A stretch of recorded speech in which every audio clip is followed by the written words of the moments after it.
Friends, இன்னைக்கு நம்ம மாங்காய் பப்பட் எப்படி செய்யுதுன்னு பார்க்கலாம். இதுக்கு வந்து ஒரு மாங்காய் எடுத்திருக்கேன் நான். இதுக்கு தேவையான மசாலா பார்க்கலாம். 4 டேபிள் ஸ்பூனுக்கு சர்க்கரை, 1 ஸ்பூனுக்கு வந்து கரம் மசாலா, 1 ஸ்பூனுக்கு பிளைன் சில்லி பவுடர், தேவையான அளவு உப்பு, கொஞ்சமா எண்ணெய் எடுத்திருக்கேன். இப்போ எப்படி செய்யுதுன்னு பார்க்கலாம். மாங்காய் தோல் சீவிட்டு இந்த மாதிரி சின்ன சின்ன பீஸா கட் பண்ணிக்கோங்க. இதை வந்து நம்ம வேக வைக்க போறோம். ஒரு பாத்திரம் ஸ்டவ்ல வச்சுட்டு மாங்காயை போட்டுட்டு இது கொஞ்சமா வந்து ஒரு அரை கிளாஸ்க்கு தண்ணி ஊற்றிக்கோங்க. மாங்காய் ஒரு 10 நிமிஷத்துக்கு வேகட்டும். இப்போ பாருங்க, ஒரு 10 நிமிஷம் ஆயிடுச்சு. நல்லா வந்து ஸ்மாஷ் ஆகிற அளவுக்கு வெந்துடுச்சு. இப்போ ஸ்டவ் ஆஃப் பண்ணிட்டு இதை ஆற விட்டுட்டு நம்ம மிக்சி ஜாரில் போட்டு அரைச்சி எடுத்துக்கலாம். மிக்சி ஜாரில் போட்டுட்டு இதை நல்லா நைஸாக அரைச்சி எடுத்துக்கலாம். பாருங்க, நல்லா நைஸாக அரைச்சி எடுத்தாச்சு. ஒரு பாத்திரத்தில் வடிகட்டி வச்சுட்டு இதை வடிகட்டி எடுத்துலாம். நம்ம நைஸாக அரைச்சிருந்தாலும் இதில் சம்டைம்ஸ் வந்து திப்பி இருக்கும். ஸோ அதனால அதெல்லாம் இருக்கக்கூடாது. அதனால வடிகட்டி எடுத்துடலாம். இப்போ நான் வேக வைக்கும் போது வந்துட்டு தண்ணி ஊற்றுனாலே அந்த தண்ணியே வந்து கரெக்டாகிடுச்சு. திரும்ப வந்துட்டு நான் தண்ணியெல்லாம் ஆட் பண்ணல. நல்லா வெந்துட்டதுனால நல்லா நைஸாகவும் அரைச்சாச்சு. பாருங்க, இந்த மாதிரி ஒரு கரண்டி வச்சுட்டு இப்படி பண்ணீங்கன்னா நைஸாக இருக்கிறதெல்லாம் வந்துட்டு உங்களுக்கு பாத்திரத்தில் போயிடும். நல்லா நைஸாக அரைச்சிட்டதுனால உங்களுக்கு பாருங்க இதில் எதுவுமே திப்பியெல்லாம் இல்லை. அது நல்லா உங்களுக்கு வெந்திருந்தா மட்டும்தான் வந்துட்டு மிக்சி ஜாரில் போட்டு அரைக்கும் போது நல்லா ஃபைன் பேஸ்டாக வரும். இப்போ இதெல்லாம் எடுத்துடலாம். இப்போ இது திரும்ப வந்து ஸ்டவ்ல வச்சுட்டு நம்ம சூடு பண்ணணும். இப்போ இதுலயே வந்துட்டு 4 டேபிள் ஸ்பூனுக்கு சர்க்கரை எடுத்துருக்கோம். அதை சேர்த்துடலாம். Garam masala, plain chilli powder, ஒரு 1/4 ஸ்பூனுக்கு உப்பு சேர்த்துக்கோங்க. இப்போ இது ரொம்ப டேஸ்ட் நல்லா இருக்கும். இதில் வந்துட்டு மாங்காவோட புளிப்பு இருக்குது, காரமும் இருக்கு, உப்பும் சேர்த்துருக்கோம், வந்து சுகரும் சேர்த்துருக்கோம். இது செஞ்சு பாருங்க, டேஸ்ட் ரொம்ப பிடிக்கும். இப்போ மாங்காய் சீசனும் வேற இருக்கிறதுனால அடிக்கடி செய்வீங்க நீங்க வீட்டில். நல்லா கலந்து விட்டுக்கோங்க. நம்ம போட்ட சக்கரைலாம் வந்து நல்லா மெல்ட் ஆயிட்டு ஒரு தண்ணி பதத்துக்கு வரணும். அதுக்கப்புறமா வந்து இது வந்து திக்காகணும். அது வரைக்கும் நல்லா கிளறி விட்டுனே இருங்க. பாருங்க, சக்கரைலாம் நல்லா கரைஞ்சிடுச்சு. இது நம்ம ஸ்டவ்ல வச்சதுலேருந்து ஒரு 5 நிமிஷத்துக்கு வந்து ஸ்டவ்ல இருந்தால் போதும். ஏன்னா சக்கரை நம்ம போட்டோன்னே கரைஞ்சிரும். ஆல்ரெடி மாங்காய் வந்து வெந்துட்டு நம்ம நைஸாகவும் அரைச்சாச்சு.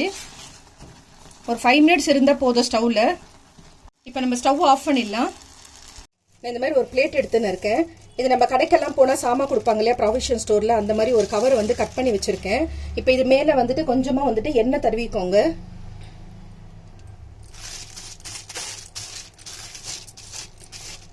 இப்போ நீங்கள் மொட்டை மண்ணெல்லாம் காய வச்சிங்கன்னா வந்துட்டு ஒரு 24 மணி நேரம் வந்து இது காயணும். நம்ம செஞ்சது டஸ்ட் எல்லாம் படம், இல்லைன்னா வந்து பறவைங்கெல்லாம் வந்து வாய் வச்சுட்டு போவோம்.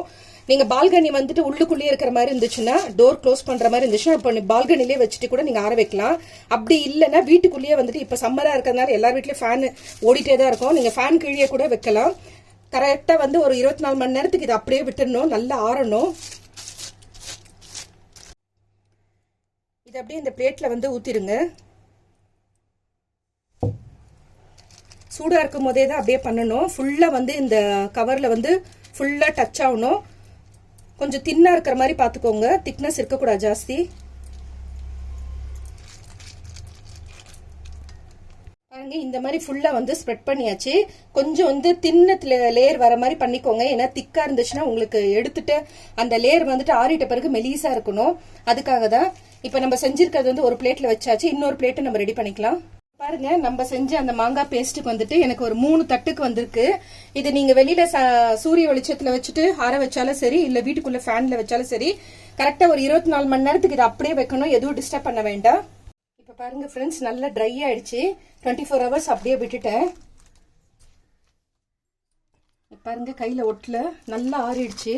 இப்ப நம்ம எடுத்துடலாம். இப்போ காஞ்சிச்சுனா மட்டும்தான் நீங்கள் எடுக்கும் போது உங்களுக்கு ஈஸியாக வரும். இங்கே பாருங்க, இது வந்து மாங்காய் பப்படுன்றதால நம்ம மெலிசா பண்ணியிருக்கோம். இதே வந்து மாம்பழத்தில் பண்ணீங்கன்னா உங்களுக்கு திக்னஸ் பண்ணலாம். இப்போ கடைங்கள்லாம் விற்கும் மேங்கோ பல்ப்புன்னு சொல்லிட்டு.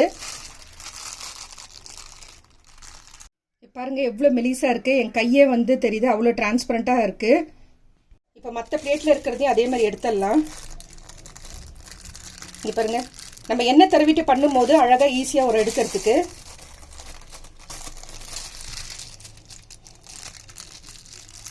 கொஞ்சம் பொறுமையாவே எடுங்க. ஏன்னா நம்ம வந்து ரொம்ப மெலிசா பண்ணியிருக்கோம், அதனால தான். அவ்வளோதான். பாருங்க, இப்போ பாருங்க, நான் கட் பண்ணுறதுக்காக 3 அந்த மேங்கோ பப்படை அப்படியே ஒன்று மேலே ஒன்று வச்சுருக்கேன். இப்போ நம்ம கட் பண்ணி எடுத்துடலாம். கொஞ்சம் நல்லா பிடிச்சிக்கோங்க, ஏன்னா நம்ம வந்து மெலிசா பண்ணியிருக்கிறதுனால அவ்வளோ நீங்கள் டக்குன்னு வந்து பண்ண முடியாது.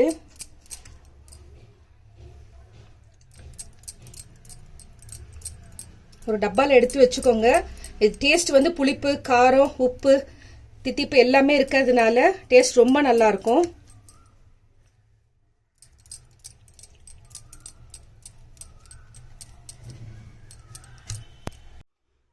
இப்போ பாருங்க, நம்ம கட் பண்ணியிருக்கோம்.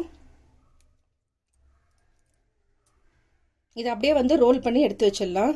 இப்போ கட் பண்ணதை வந்துட்டு அப்படியே இப்படி ரோல் பண்ணிக்கோங்க.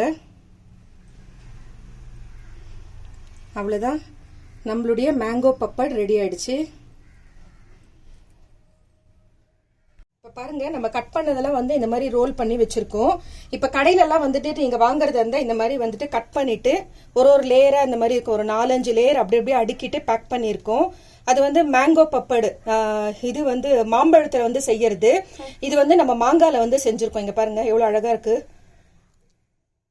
இந்த வீடியோ பிடிச்சிருந்தா லைக் பண்ணுங்க, புதுசா பாக்குறவங்களா இருந்தா சப்ஸ்கிரைப் பண்ணுங்க, மறக்காம பெல் ஐக்கானை பிரஸ் பண்ணுங்க. அப்பதான் நான் போடுற வீடியோ உடனுக்குடன் நோட்டிபிகேஷன்ல வரும். Thank you friends.